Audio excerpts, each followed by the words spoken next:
because of the timing, I thought it might be good to have a little fun with some romance. So I do what I always like to do, which is when I want to get a sense of. Whoa. Apparently, I want to play really odd music. I'm sorry about that.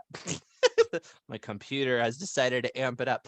Um, Now, I like to go on Amazon and I'll often look at works. And what I like to look for is what isn't selling, because that tells you a little bit about maybe what isn't connecting to audiences, um, what isn't resonating. And often, like, if you do it like in reverse order, because you can arrange it based on ratings and whatnot, and you just go to like the last pages, you can say, and sometimes it's like, oh, the cover's bad or things like that. But then sometimes when you do that first look, you're like, oh yeah, this isn't hitting me great. And so you could take a look at it and get some ideas as to what not to do. So I'm not going to tell you where I got this example, because I believe in changing the names to protect the innocent, as it were. But if this is, however, your work or somebody you know, please realize that I am only giving suggestions out of love.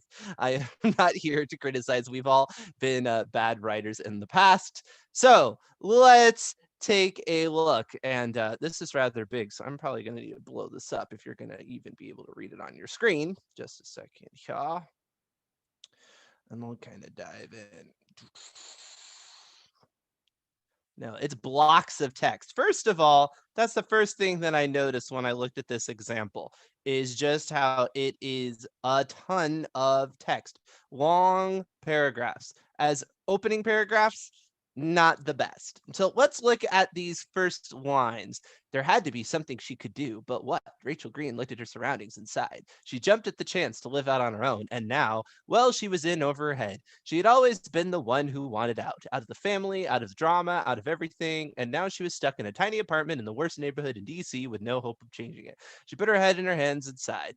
On the computer screen in front of her was her budget for the next 6 months. No matter which way she plotted and planned, she only had about 2 months before it all fell apart. She leaned back in her seat, glancing at her reflection in the mirror in her desk, and then it goes into that. Okay, couple of things right off the bat that I think we can all notice about this example of what's not particularly working. There's a lot of telling, not showing, right? It's giving us a lot of just information. She wanted to do this, she wanted to do that, she wanted to have that. But also that first sentence where it's like there had to be something she could do, but what? It's like so vague. I understand the writer was trying to get at some sort of hook, so they're doing that right.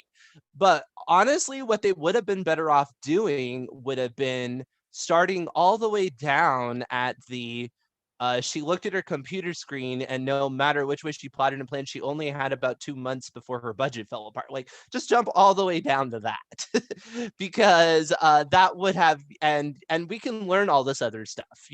We can learn that she lives in a tiny apartment in the DC because you can have her, look around or have to interact with it as she gets ready, whatever she's going to do next. We can find out she lives in DC just organically. There's a lot of this stuff can come out. We don't need to know. The main thing that the writer needed to get out of the way was that budget, because I'm guessing it's some sort of ticking clock. I think this is one of those, millionaire mystery or millionaire romance things, right? So you start with the person back against the wall, they meet some sort of rich millionaire who's a jerk, and then they're willing to accept it because they give him a job. It's trope, it's romance. But so I get that they want to set up this scenario for that to happen. They just might as well jump down. The mirror on the desk thing, that is a cliche that you've probably heard about, but it is not the best way to tell the audience what a character looks like. A lot of writers will say, oh, well, most people don't really think about themselves. They don't wake up and they're like, you know, I'm a middle-aged man with a slightly gray beard. Like, they don't just think that. So by looking at the mirror, it's like, oh, well, that's really natural. If you look at the mirror, you think about what you look like, right? And then you can reflect on that. But it's just done so often that it has become a cliche. So it is really not the best way of getting across that information. And again, you don't necessarily have to, it's like this whole paragraph about what it is the character looks like. it's not really that relevant what they look like right from the get-go. This is something that can come across organically. And you'll notice it keeps going, and it's just more and more and more backstory, because that second paragraph is just what she looks like, and fairly long paragraphs. Just breaking this up would have been nice, even just for pacing purposes. Like, the problem was she would rather live in her car first. That could be its own paragraph just to break it up and just give a sense of importance to that line. And then it's like all of this background about her history. She was the oldest, and then there was this person, and then that person, and everything. And then it just keeps going, and it's like her family talked her to getting student loans. So it's a lot of exposition and not particularly interesting, right? Because even the hook, it's like your budget is poor. Well, that's not really very escapist or very interesting as a reader either. That sounds like everyday life, right? So I'm going to pick up this exciting book to get immersed in some sort of fun story. And the first thing I'm hit with is I don't have enough. I'm going to run out of money in 2 months. It's like, it's kind of a downer. So for the genre, maybe not the best thing either. But like I said, it's that exposition depth. But besides that, if you just look at the style in which it's written, you can see there's a lot of she did this, she did that, she did this. And this would be something that if the author was looking at, maybe if they had AutoCrit, they could see that initial pronoun report. That's helpful. But even if they were just, looking at their work themselves, this would be something that should clue them into the fact that they're just doing a lot of telling, not showing, and a lot of repetitive sort of sentences. And, it's just a lot of, it's not even a lot of action. I mean, there's a little bit, she put her head in her head, she leaned back in her seat. There's a little bit, but a lot of it is just describing the character. So this is just some, like I said, this is something I like to do. Sometimes I'll look up works and see what it is they're not clicking. This one, it seems pretty obvious why it would be a tougher sell for people, just because it just doesn't have that much going on up front, right? What's funny is, as much as I know all of this information about Rachel, I don't really know anything about her as a person. Like, I know like information like it's a Wikipedia article, but that's not the same thing as knowing somebody's a person, right? Because we can all read a Wikipedia article of, Brad Pitt or something, but that doesn't mean we know anything about like what he's like as a person, one way or the other, or anybody. So that's what you want to avoid as well. You don't want it just to be this laundry list of a resume of everything that the character does. You want it to actually be something that makes you care about the character, gives you that emotional hook for the character.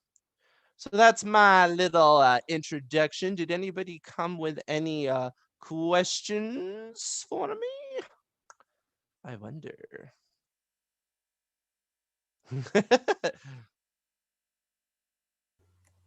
I'm trying to think of some that aren't too like involved. Well, involved is okay, because I mean, as long as it doesn't take like 10 minutes to set it up. If you need a couple of minutes to set up a question, that's fine. If you want to say, okay, there's a character and they have this kind of story, and then this, and I get to this point and I'm stuck, that's fine. I have a tendency to take 10 minutes. I'll figure it out though.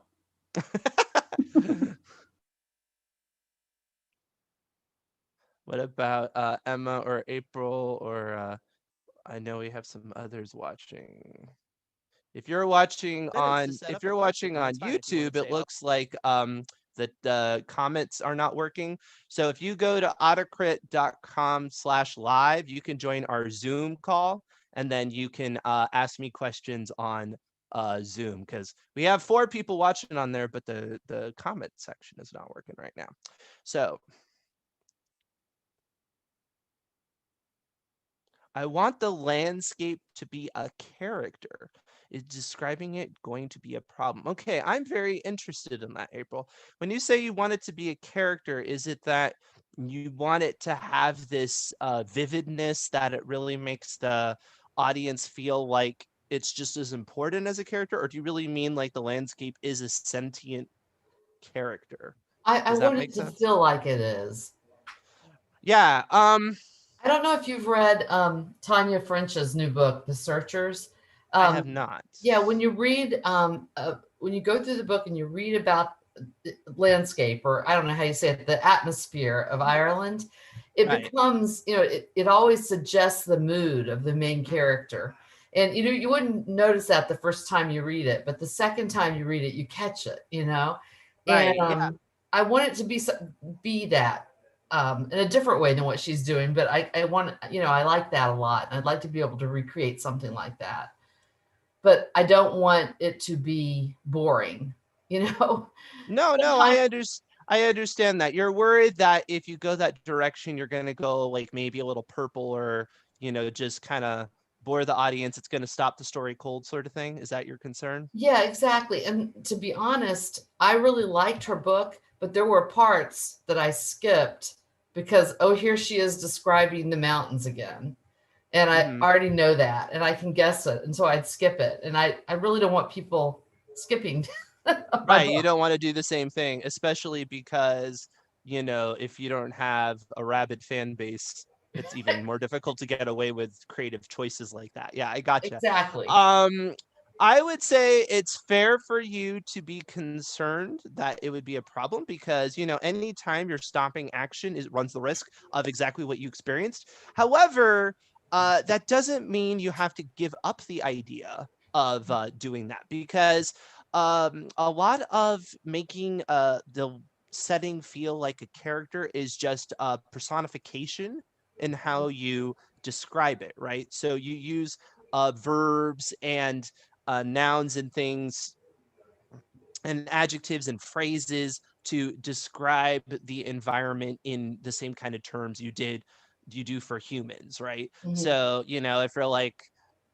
I'm trying to think of a good example, but it's like the waterfall rushes restlessly. Obviously, waterfalls are not restless, or, the wind blew impatiently or something. And sometimes they can get purple. But if that's a style, I feel like it doesn't draw as much attention to itself over time. If that's the kind of vividness you want, that you can Yeah. get away with it depending on it. There are pieces I know of that do have that kind of rich feel to it and it doesn't feel purple. I think also what helps is if you don't go on and on like you said that author might have done for you. Right. If you make it reflect the character's mood too, it does just kind of blend in. So if you have a character who is feeling very impatient and then you say like, and the bus was waiting at the stop. Well, I mean, even something like that, buses don't exactly wait because, they're just inanimate objects, right? Right. But it's by using that, you're still kind of personifying it a bit. Does that make sense?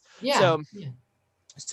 I would say personification is a great tool to use for your setting. And I often see a lot of writers will neglect setting. They'll do a lot of things like I just gave an example in terms of that laundry list of characters or Mhm. laundry list of world building, like how the Mhm. government works or blah, blah, blah, blah, blah. But they don't often, in my opinion, do that vivid detail of the environment. I mean, it can be a problem, of course, to go overboard, but I would say I see much more the other way, where it's people kind of talking in an empty space. Yeah. I know all about their last 30 years of failed relationships, but I don't know the color or the fabric of the chair they're sitting on, which maybe isn't relevant, but at least could maybe draw me in a bit more. So, Yeah, Ruth Ware's book, new book, one by one, I think it's called. It takes place in Switzerland, but she fails to give you the feel of Switzerland. And I'm like, yeah, that's great. I can play it in my head, but it'd be mhm. nice if she described a little bit more. Right, and that's also an audience thing. It's like a Mhm. promise to the reader. So, like, when you have a really terrific setting, and depending on the type of genre you're working in, you want to use that. So, if you're, I'm trying to think of a good example. Let's say you're doing like a cozy mystery or something, and you set it in like Paris. If it's just like, well, the writer could have really just put this anywhere. It's like, well, why did you sell it as this big fun mystery in Paris. Like, why didn't you do anything with it? Right. Yeah, keep in mind that, because you don't want to give the reader the feeling like you had, that it's just like, well, they had to put it somewhere, Yeah. like, and to that point, when they say write what you know, which is always weird advice, because I'm like, well, that's really boring because my life is boring. But when it gets to that, it's like, well, if you haven't been there, I mean, you have research tools at your disposal, find drone footage of the place and find YouTube videos. I mean, you can get all kinds of weird stuff. You can get street views. You can virtually walk through buildings now. Like, you can do so much from your computer that that's not as much of an excuse, even if you can't afford a research trip to Hawaii, which would be awesome if we all could do that every time we write a book. I'd write every book in Hawaii. Why not? I'm going to take that right off. All right. But yeah, but thank you for the question. That's good. All right. Any other questions? I see we've been joined by some others. Yes, feel free to chime in. So I'm gonna try to keep this short. All right, that's fine. So there's a delicate balance, right, between it's your world, you can do what you want, and yet keeping it believable still, so that it's still relatable and all that. Right.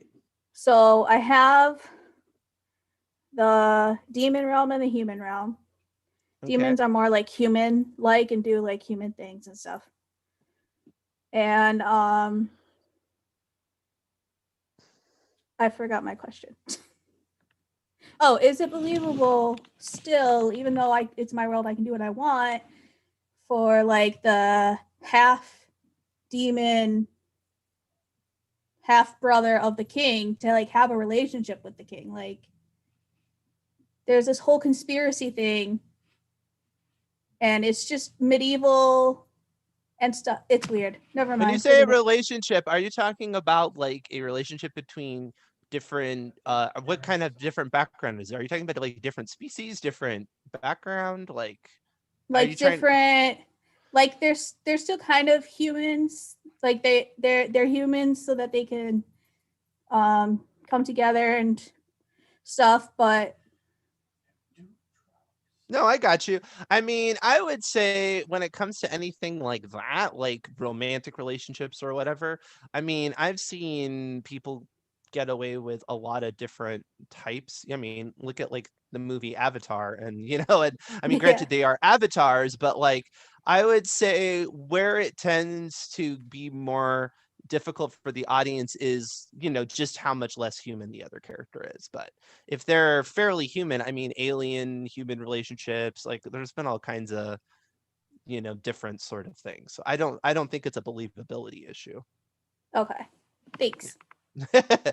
I mean, you can look at the some of the weird subgenres of romance where they're all different kinds of things, shifters and all kinds of things. People are willing to accept a lot of different possibilities for that.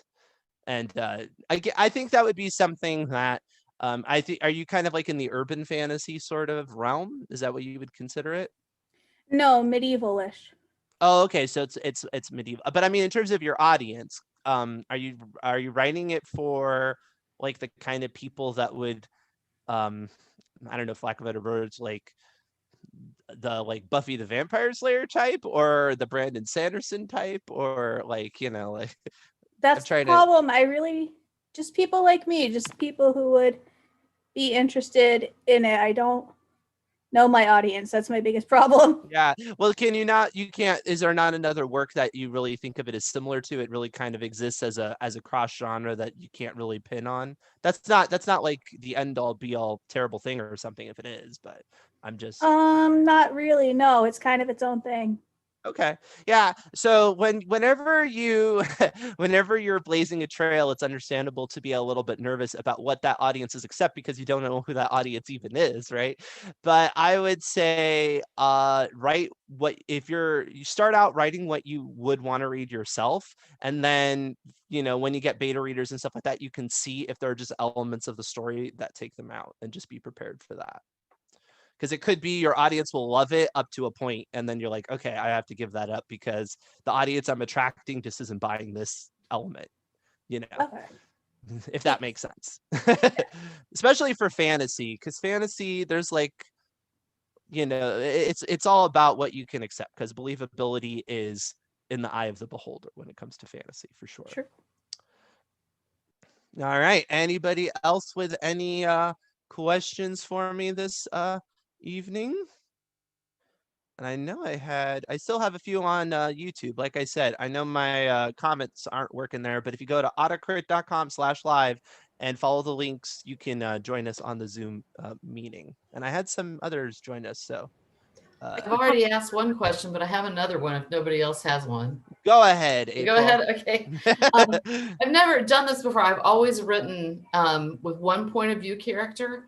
And Okay. the book that I'm writing right now it has multiple point of views, characters.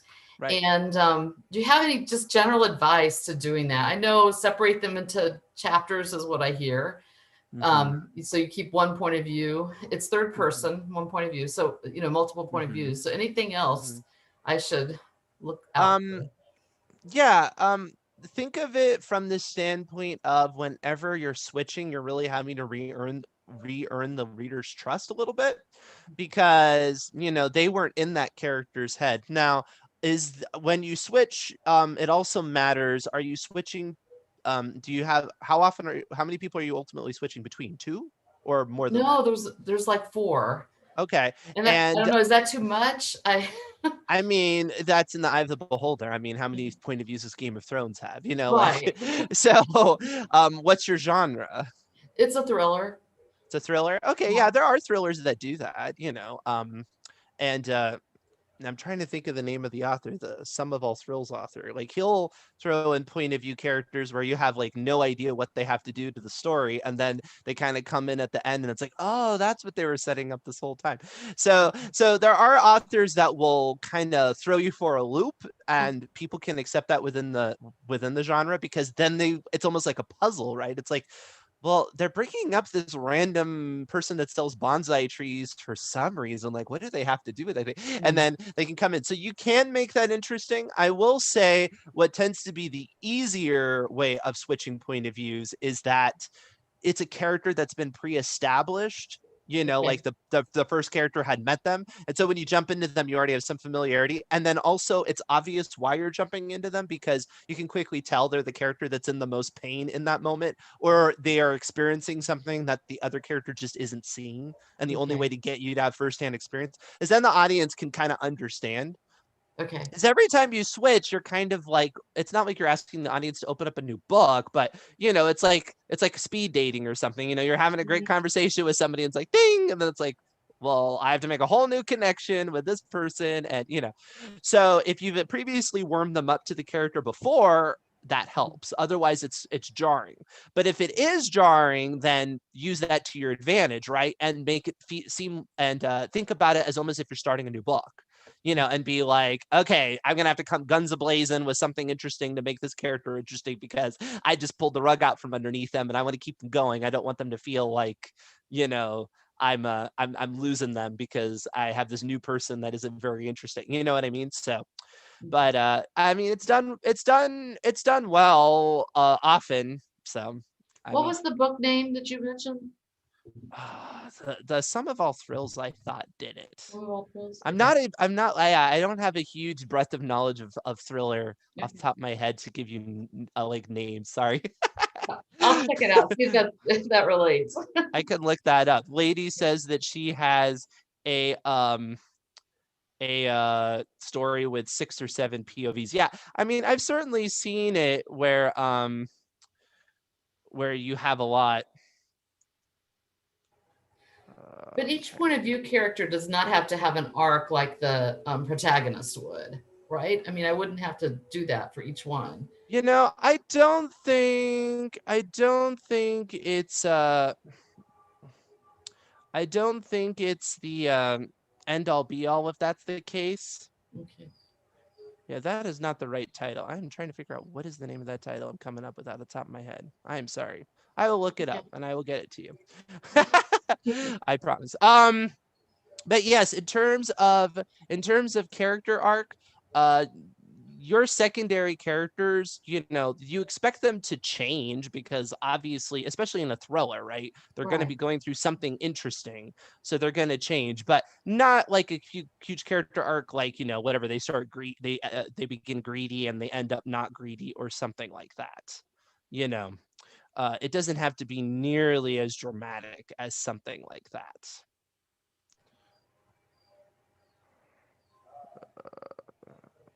What does Jason say here?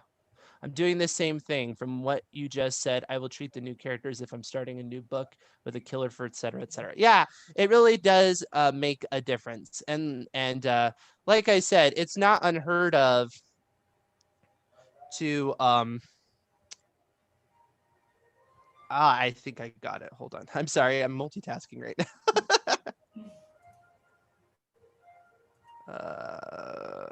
I think it's the sum of all fears. That's what it is.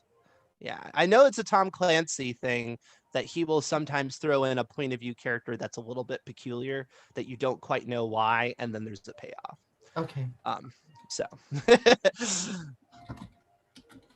but yes, it's always a challenge when you're switching. And the other thing too is don't, you know, head hop all over the place, but you're aware of that. You know, you need to don't make it not clear whose head you're in at any given moment. You know, if you're gonna do it for a long enough period of time that it makes sense for that cost of losing that momentum, you know, and you've earned it for that next character. All right. Any other questions here?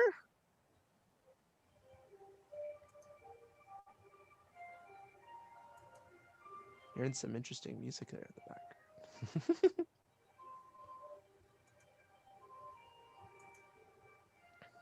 Yeah, so trying to think when it comes to point of view, again, kind of circling back to what April said earlier, another way that you can give a lot of feeling to the setting is if you're going to switch point of views, take advantage of that in terms of how the different point of view characters observe the same space, because that gives you, especially if they're ever in the same space, a different way to describe about it. So make sure you don't leave that sitting on the table. So if both of them, you know, are whatever, looking at the same mountain, maybe one of them sees it as a beautiful piece of nature and the other one just finds it very imposing or whatever, you know, depending on their point of view.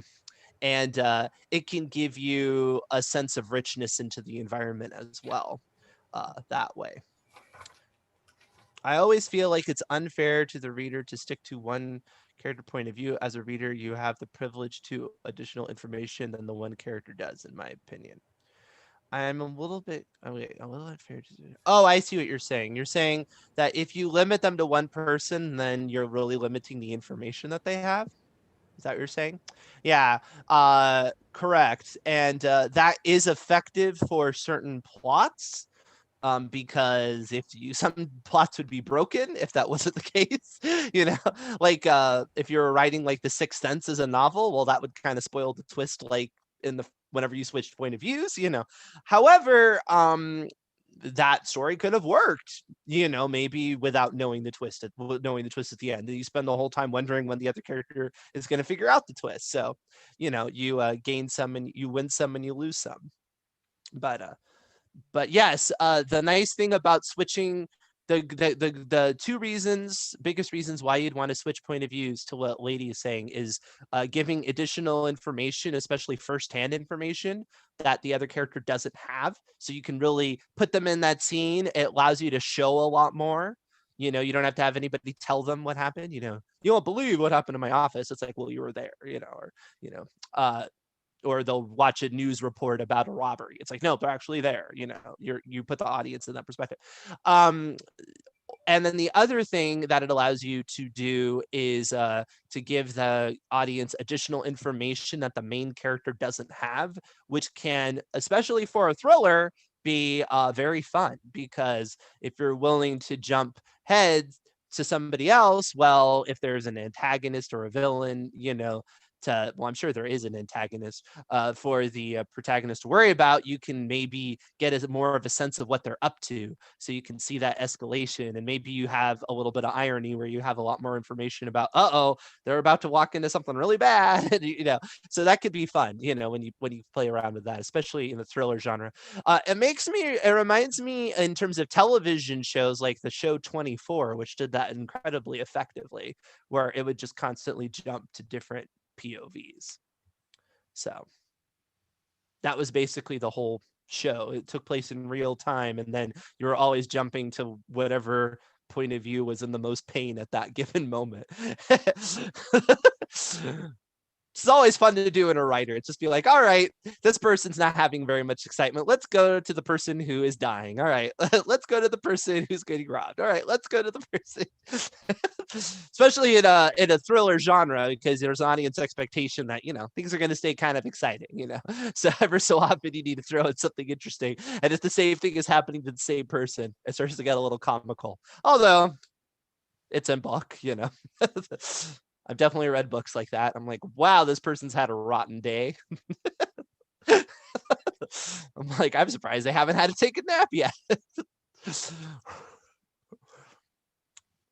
It does strain credibility sometimes. So I like it. I have never written anything with different point of views besides small like aside. Like I think, yeah, I have not. So.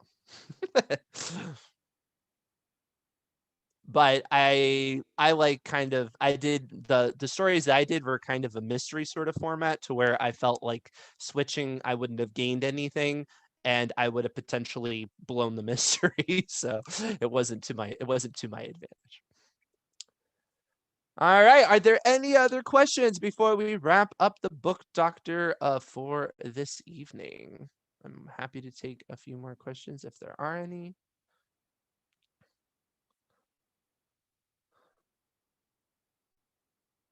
All right. So if you do have any questions that just come up throughout the week, you can always email them at daniel@autocrit.com. Oh, Jason's writing one. Awesome.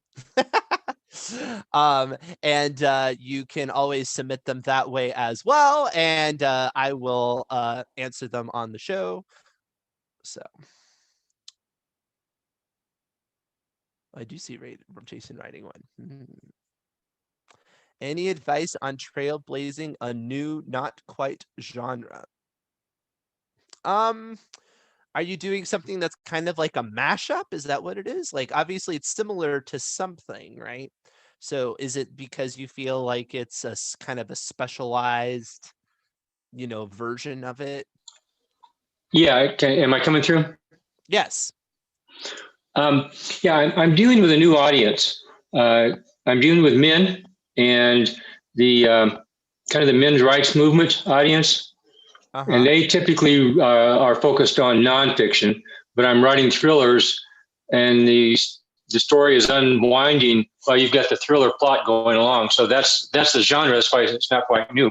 But I'm trying to draw in this male audience, the quiet majority of the men, if you will, that are not typically readers of fiction.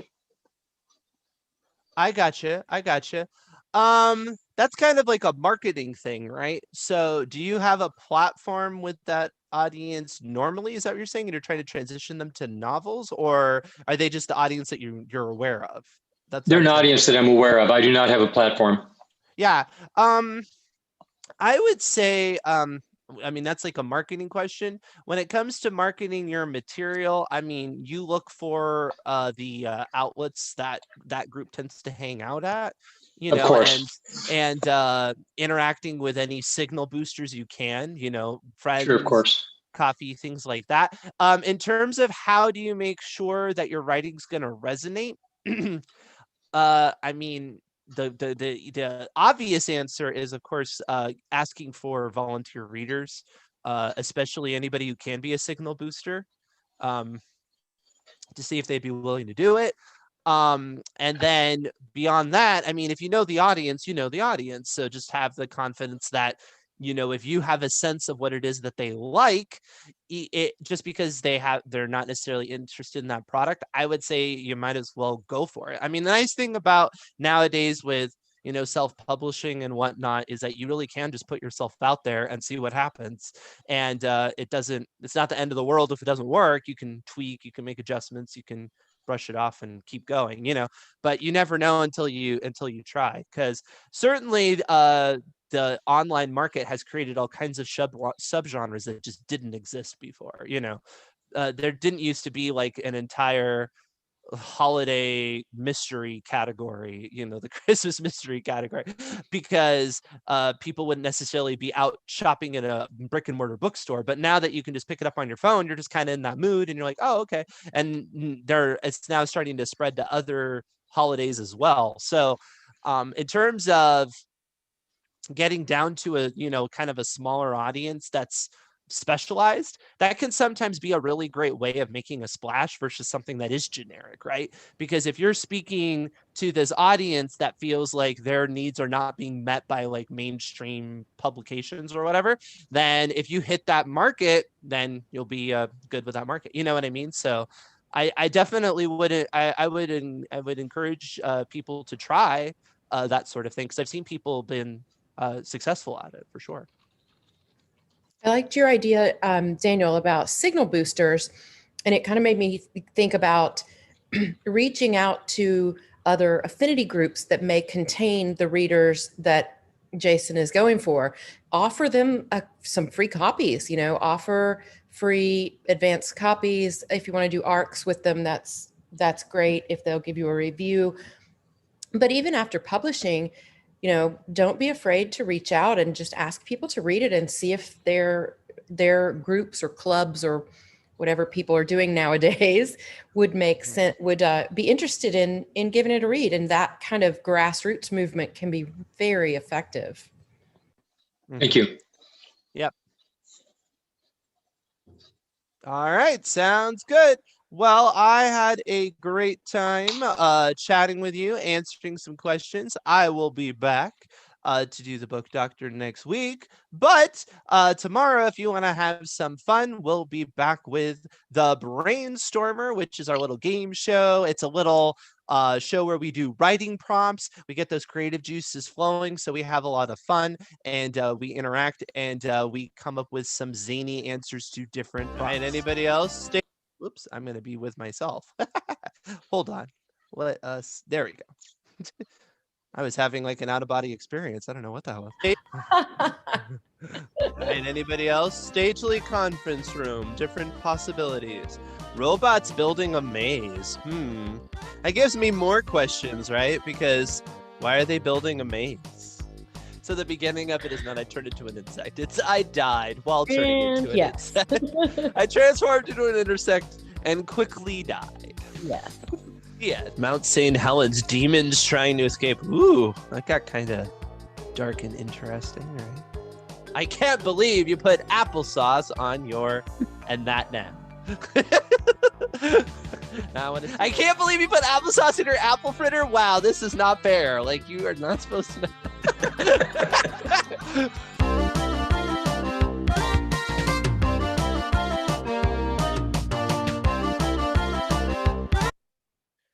All right, so yes, that'll be tomorrow at 1 p.m. So I will see you there.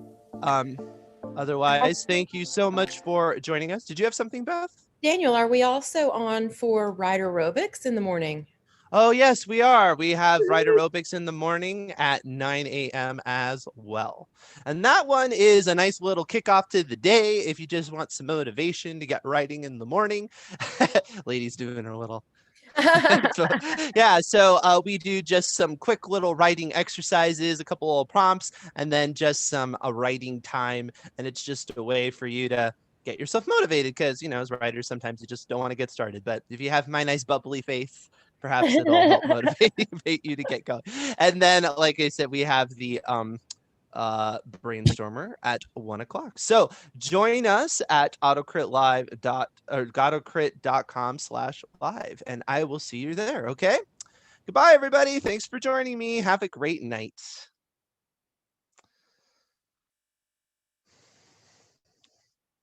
Thank you, Beth. You're